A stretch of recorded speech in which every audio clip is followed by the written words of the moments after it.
Jalene Seah, founder of sustainable fashion brand Kinquo, took the plunge and started her own business at the height of COVID-19.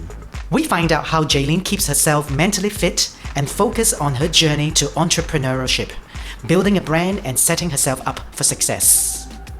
So actually, I've always loved fashion, even as a kid. So I always have memories of, I think you know my mom as well. So my mom going to work in her power suit. I'm like, wow, that brings back a lot of memories for me. And also I remember feelings of like nervousness when I chose my first white shirt and pencil skirt for my interviews. And I was like thinking, clothes used to mean so much to people, and where has that meaning gone now? So I wanted to bring that back in my brand. And of course, when I started learning more about fashion, my first career was in advertising and marketing for about 6 to 7 years. And then I decided this is the time to take the plunge. So I went to study fashion, and I realized that fashion has a large impact on the environment. And I knew then that I didn't want the brand to take away from the environment and more like to contribute. So in terms of the materials we use, we're eco-friendly. In terms of we consider every part of the process, right? So for the viewers out there, every piece you put on your body has so many invisible hands that go into making that piece. So from drafting the pattern, from weaving the fabric, to spinning the fibers, growing the cotton, all these people that are involved in making your piece put in so much effort. And I think that is now almost lost, that people don't really see it. But I'm glad to see that it's coming back, right? So more and more people are looking at who made my clothes and what my clothes signify. So that's what I want the business to do. So bringing these two together, sustainability and also higher quality stuff, and bringing back memories for clothing, which is why the brand Kinquo actually means building kinship with the earth. So treating it like a family and challenging the status quo. Yeah. Can I ask, because a lot of people are facing uncertainty, how did you master the courage to say, what, I'm just going to take that leap of faith and try? I must tell you honestly, I didn't have courage for maybe 2 years. So I thought about it for a long time. I was still in my full-time job, and from the day I graduated, I took part-time classes in fashion and sewing, pattern making, just to get a sense of whether I liked it or not. Then in that 2 years before I left my job, I was thinking, I really want to do this, but do I have the money? Do I have the time? Will I be able to succeed? And then eventually I came to a point where if I don't do it now, I will never do it. So I decided to just do it and see how, see what happens. What's the worst that can happen after starting a business? I mean, the worst is the business fails and then I go back to work. So I think once you come to terms with that, you realize that it's not such a big problem after all. You just try your best, you just put in the hard work and the time and hope for the best, I guess. I think that's very courageous, and also I like how you are facing that fear of failure. Because more often than not, it's actually that fear that prevents people from taking action. You can plan till the cows come home, imagine, to outer space, but if you do not put your thoughts into action, it doesn't materialize into anything. So throughout that process, who has supported your success to make sure that you are mentally focused in kicking off what you set yourself out to do? I think it's definitely important to surround yourself with people who love you and also you care for, and you can exchange ideas and you can talk to. Those are the people that really got me through. So I've been on this journey for maybe 2 to 3 years. The first 2 years was studying, and the last year was planning the business. And throughout these 3 years, it's a lot of ups and downs. You go through times when you feel like, oh, can I really do it? Am I an imposter in this industry? Do I really do I really think that I can succeed? Then you have these people who tell you, hey, I think you can, don't worry. I've seen your products, I've seen your work. I think there's something there, and you need to persevere. And that's something that was really important to me. So my really good friends, my partner, my mom, my dad, these people have always been supporting me in whatever I do, and it always helps to have someone kind of bring you back to center. You kind of veer off and you think, what am I doing in my life? Why am I in this? And then these people tell you, as long as you believe in what your vision is for the business, you believe in what your vision is for what you're bringing to the world, then you can move forward and you learn to stop thinking about the negative stuff. You think about the positive stuff, and you tell yourself, like what I said, as long as you put in the hard work, what else can you do other than try and let the world decide, right? Yeah. How do you manage naysayers, people who say, oh, you're an imposter, oh, you won't make it, it's a saturated market, I'd rather buy from some other brands. How do you face that criticism? I think with any industry, there's always going to be people who are out to put you down, and I think what I do is I personally just take them as reminders to do better. Just tell myself, whatever they say to me, I take it as a very kind reminder that I need to work harder. I need to think harder about what I'm doing. I need to put in 150% instead of 100% because that's how as an outsider to the industry, you're really gonna stand out, and that's how you bring your vision to life. And I guess just don't let them affect you. You listen to what they say, you take the bits where you think can work and are useful for your business, and then you go thank you for the advice and you move forward. Because in the end, they have nothing to lose, and it's all you. Your business is you, your vision is you, and whoever you bring on your team will also look to you for confidence. And I think that's the most important part. Can you share with us, because everyone has a moment of weakness where they feel full of doubt, where they are feeling down.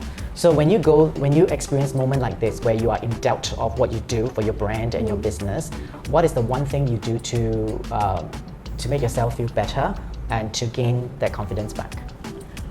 I would say, I think I step back from what I'm doing and maybe I go for drinks with my friends. I tell myself, today is not the day for me to solve this problem, and I call a friend and say, hey, I really need to get out of what I'm doing now. Can we go meet for coffee or for a drink? And I do that, and during that chat with that support system, I talk to them and tell them, actually I'm thinking about this now, and I've reached the roadblock. I've reached this obstacle that I'm not sure what I can do. And just listening to them, even though they might not know what your business is about, listening to them and feeling that concern and love that they have for you helps me to bring me forward. I think maybe because I gain a lot of energy from people around me, and as an extrovert as well, that really helps me to bring me back to center. Other than that, if there's nobody out there to meet me, I will take like 5 breaths, and I'll take my dog for a walk. So that helps me to clear my mind. And when I come back to my desk, then I think, okay, there's enough of self-doubt. Just do it. Do the best you can and just move forward. Yeah. Beautiful mindset. I know that Kinquo focuses a lot on sustainability. So why did you choose sustainability as one of your points of view? I think sustainability is going to be something that all businesses have to take note of and try to incorporate in their decisions. So after I learned about fashion, I learned about the environmental impact, I learned about so many communities that are impacted by the things that we make and the things that we produce for everybody, for you and I to wear. And it was really a no-brainer that Kinquo has to be a sustainable brand in as many things that we can. So as a small brand, sometimes it can be difficult. Like you're working with less variety of materials, you're working with factories that are maybe smaller, that may not be able to be certified. But as long as in your personal opinion and your journey, you know that what you're doing is right, I think that was what was important to me. So in Kinquo, we use sustainable materials like tencel that's breathable, comfortable, and is made from natural cellulose fiber. And that's from eucalyptus tree from Australia. And so other than that, I also visited the factories personally to understand how they work, to build a relationship with them. I must say it was a long journey. I went through maybe 3 factory visits, and I realized that those are not the right fit until I found the one that supports a local community of women in Thailand, and they can produce very high quality sewing, which is what I wanted for the brand. It's more complicated. It can be more costly, but I thought it was worth it because the next principle that I believe in sustainability is that we should all wear better clothing, higher quality clothing that can last longer, and also so that you will rewear them more often. So it's really buying things that you're going to wear many times, and that's the best way as a consumer to bring in sustainability into your life. Or it's the easiest way actually to just rewear the clothes that you already have. I'm not saying that you should buy new stuff. Buy stuff that you have, that you love, like t-shirts, or buy things, or you look into your wardrobe and rewear pieces that you know that are going to last for a long time, So that's what our brand really believes in. That's why Kinquo means challenging the status quo. Because if you go out there now, I did like a lot of research on what clothing is like now on the inside. So I would suggest everybody, go to your wardrobe and turn your clothes inside out and look at what it looks like, and think and compare it to something that is more expensive but a higher quality, and you will realize that the clothes that we get now are not as well made as before. If you compare to maybe our grandmother's times, they used to go to tailors to make their own pieces, and those pieces were made to last. They were made to pass down generations, right? When people used to pass wedding dresses from mother to daughter to daughter to daughter. Yes. It's like the whole train of people who can use that item. I wanted to bring back that concept because I thought that was essentially what sustainability means. You bring something into the world, you create something, and it lasts for a longer time.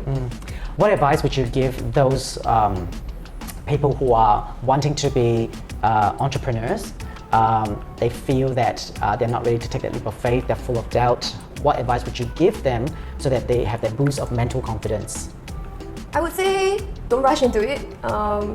Like it took 2 years to think about it. So sit down, really think about what it is that you want to do. Make sure you have the passion for what you're doing, because passion can really bring you across many hurdles that you face in entrepreneurship.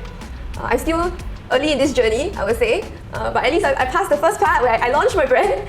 But I think for entrepreneurs, it's a lot of self-encouragement. You need to tell yourself that, okay, if I choose to do this, I'm going to stick with it, and I need to make sure that it's something that I know I feel a lot for. I know that I can stick to. I know that no matter what people say about my business or my brand, I will still identify with what I'm trying to bring to the world. Because along the way, there will be a lot of people who try to bring you down. But there'll also be a lot of people who try to bring you up. Yes. So focus on those people who are giving you positive advice, giving you positive energy, and just try your best. I would say, like, if you really know what business idea you do, just do it. If you really know what you want to do, just do it. What's the worst that can happen? And yeah, just make sure that, I guess, realistically, you are financially able to support yourself for a period of time. And other than that, I don't think you should let anything hold you back. Brilliant, brilliant words. Well, congratulations on the launch, and we wish you every success, because I can see that you have what it takes to be a success.